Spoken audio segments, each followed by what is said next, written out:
minds, welcome to Project Excellence Prodigy, my YouTube channel, dedicated to ongoing learning and growth in project management. I am Govind, a PMP certified project manager with over 15 years of experience in managing power plant projects. Today, we are diving into another important topic, project charter. Let's explore it in detail. Project charter. Let's see what its definition says. Project charter is a document issued by the project initiator or sponsor that formally authorizes the existence of a project and provides the project manager with the authority to apply organizational resources to project activities. As per the PMBOK project framework, this activity is done in initiation process group under project integration management. The project sponsor is usually a senior executive or manager in the organization who has authority to initiate the project. He provides initial vision and objectives of the project, and project manager drafts the charter with detailed scope, key deliverables, timeline, resources, and risks. Project sponsor and project manager, they collaborate to ensure that the project charter is comprehensive and accurately reflects the project's goals and constraints. Once this project charter is drafted by the project manager, the project sponsor reviews and formally approves it. Sponsor's approval is critical as it authorizes the project and grants the project manager the authority to proceed with planning and execution of the project. This document serves as a reference throughout the project life cycle. It ensures that all stakeholders have a common understanding of the project's goals, responsibilities, and expectations. To create the project charter, project manager needs some inputs. He has to refer few documents as initial project SOW, business documents, EEFs, OPAs, and contract and agreements. Initial SOW, initial statement of work, means the preliminary version of the SOW document which is created at the beginning of a project. Detailed SOW is created later under the project scope management. So this initial SOW provides a high level overview of the project's objectives, scope, deliverables, timeline, and requirements. It provides a detailed description of what the project is intended to achieve. It serves as a foundation for the project charter. So by using SOW as an input into the project charter, the project manager ensures that the project's goals and scope are clearly defined and aligned with the stakeholders' expectations. Business documents. So in business documents, there are two documents, business case and benefit management plan. Business case explains why the project is necessary. It outlines the business need, expected benefits, cost, and risks. This document helps justify the project and shows how it aligns with the organization's strategic goals. By introducing this information in the project charter, helps clarify the project's purpose and importance, making it easier to gain the stakeholders' approval.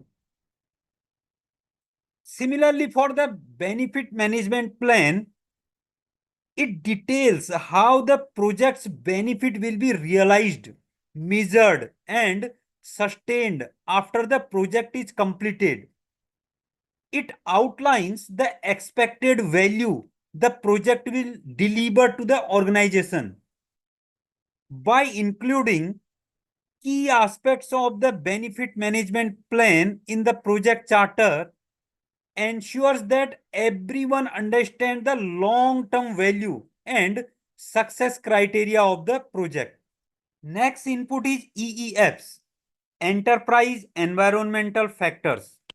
It includes the external and internal factors that can influence the project, like organizational culture, regulatory requirements, and the market conditions.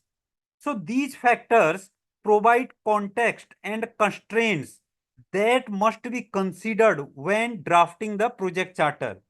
So by acknowledging EEFs, the project charter can outline how the project will navigate these influences, ensuring realistic planning and expectations. Contract and agreement. So agreements and contracts define the terms, responsibilities, and deliverables between the project and the external parties, like vendors, partners, customer, end user.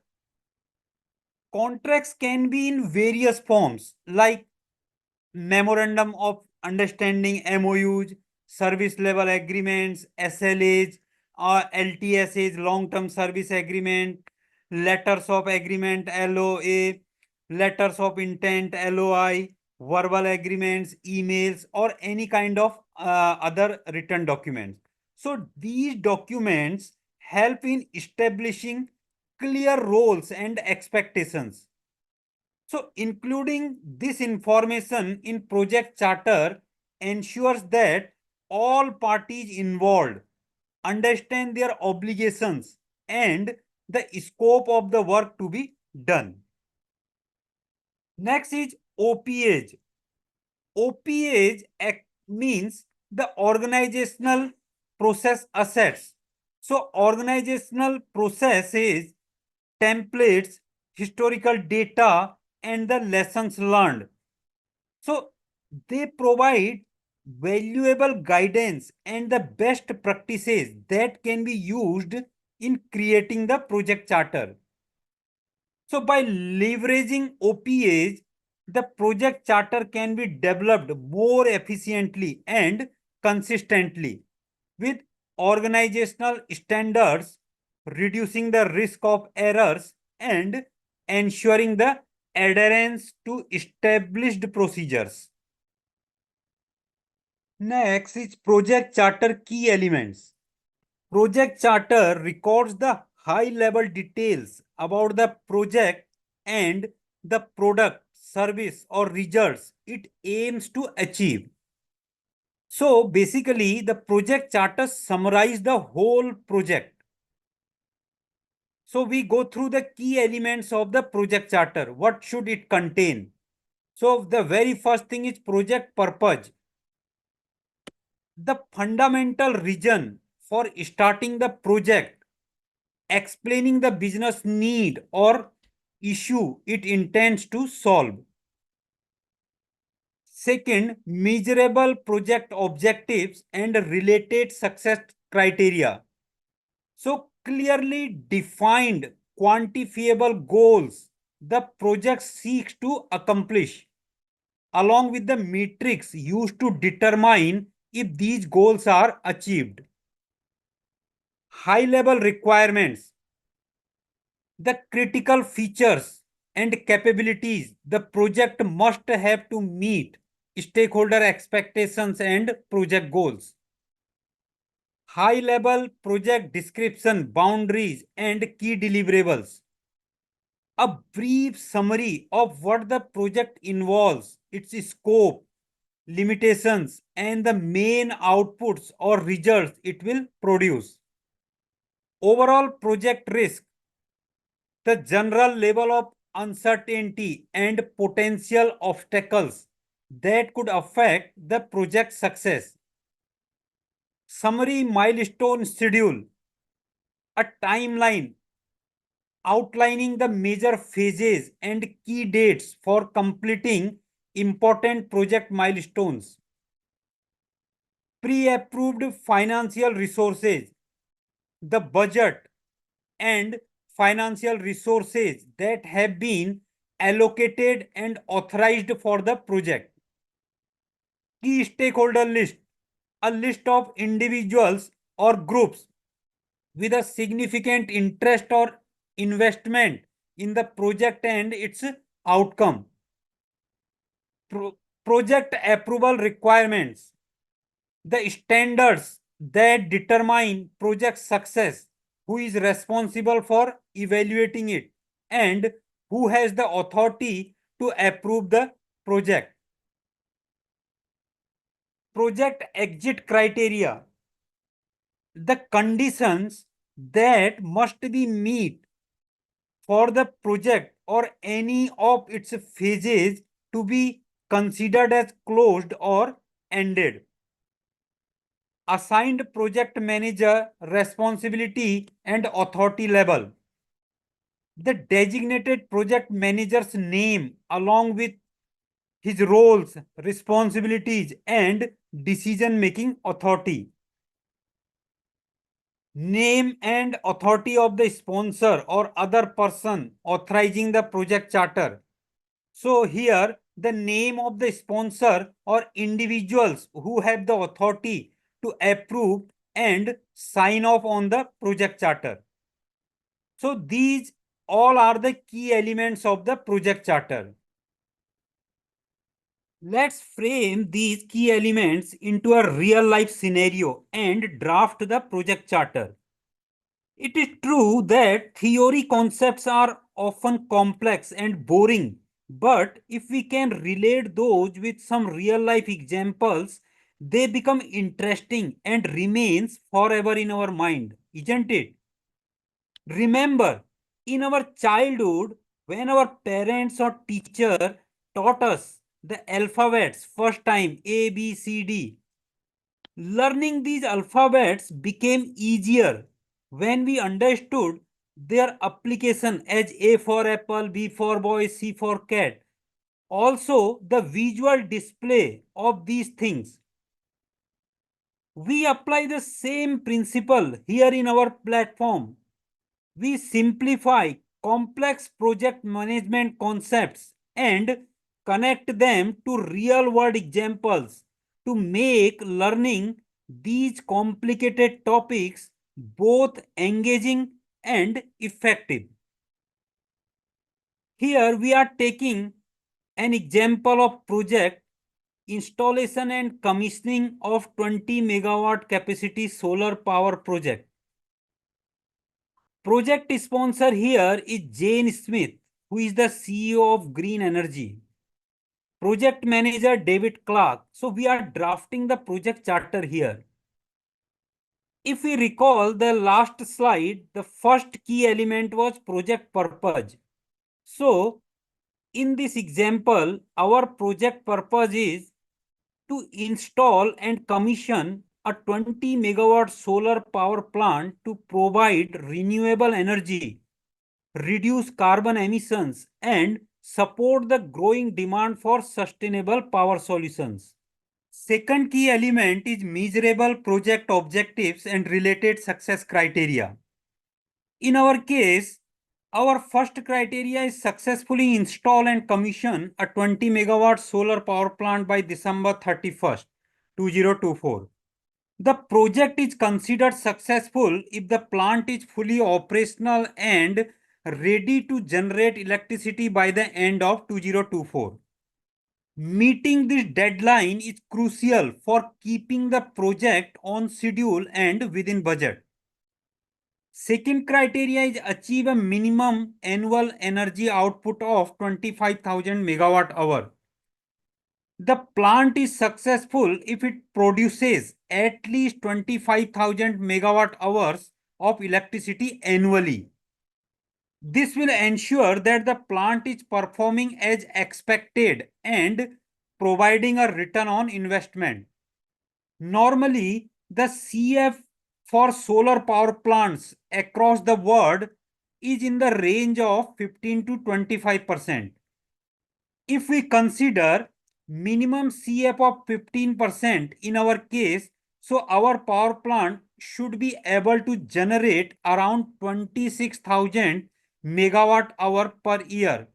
So, given this criteria of minimum 25,000 megawatt hour annually, we are still on the safer side. Next is ensure the solar plant operates at 98% efficiency within the first year. So the plant must maintain an efficiency level of 98% or higher in its first year to meet these objectives. Third key element is high level requirements. So in the project charter, we mention only the high level requirements. The detailed SOW will come in the later stage. So the requirement in our case here, the obtain all necessary permits and regulatory approvals. Before any construction or installation work begins, it is essential to secure all the required permits and approvals from local, regional, or national regulatory bodies so that the project complies with all legal requirements, avoids any kind of fines or shutdowns in later stage, and aligns with local planning and environmental standards. Next requirement is procure and install solar panels, inverters, related equipment like cabling, establish a grid connection and ensure compliance with local regulations, conduct testing and commissioning to ensure optimal performance. So these all are the high level requirements. Next, high level project description, boundaries and key deliverables. So our project description is very simple: design, procure, install and commission a 20 megawatt solar power plant project. Boundaries: the project includes site preparation, equipment installation and commissioning, but excludes the post-commissioning maintenance. It will be in the scope of operation and maintenance team later. Key deliverables: site prepared for the installation, solar panels and inverters installed, grid connections established, commissioning and handing over report. Next element is overall project risk. So in project charter, the high level risks will be mentioned. Delays in equipment delivery could be one of the risks. Adverse weather conditions which will affect the construction and installation work. Changes in regulatory requirements. Summary milestone schedule. So all the schedule will be listed out here. Project kickoff is happening on August 15, 2024. Site preparation, September 1st. Equipment delivery, October 1st. Installation phase, it will start from October 1st and will go on until November 30th. Commissioning and testing will be on December 15th. And the project completion and handing over will be on 31st December 2024. Pre-approved financial resources for this project, total budget allocated is $15 million. Key stakeholder list. So project sponsor, the Jane Smith, CEO of Green Energy. Project manager name will be here, David Clark. Local government authorities, environmental regulatory bodies, suppliers and contractors, community representatives. We can include few more. Project approval requirements. So what is the success criteria? Completion of installation and commissioning within the specified time frame and budget. Achievement of energy output and efficiency targets. So it will be recorded during the commissioning and testing phase. Approval authorities, project sponsor and key stakeholders are the approval authorities. Project exit criteria. So what are the conditions for the project closure? All project deliverables completed and accepted.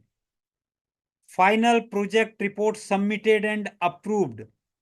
All contractual obligations fulfilled. Next, assigned project manager responsibilities and authority level. So who is assigned project manager for this project? David Clark. His name is here. Responsibilities: oversee project planning, execution and closure, manage project team and resources. What is his authority level? He has the full authority to make project related decisions and manage the resources. 12th and the last key element of our project charter is name and authority of the sponsor or other person authorizing the project charter. So sponsor, in our case, the Jane Smith, CEO of Green Energy Corp. Authority, what is his authority? He is authorized to approve and endorse the project charter. So this charter outlines the key goals, requirements, and success criteria for the project, ensuring that the solar power plant is completed on time, performs reliably, and meets the energy production targets. So that's all for now. Please support the channel by liking and subscribing. Your engagement means a lot to me. Namaste, goodbye, Sampai Jumpa.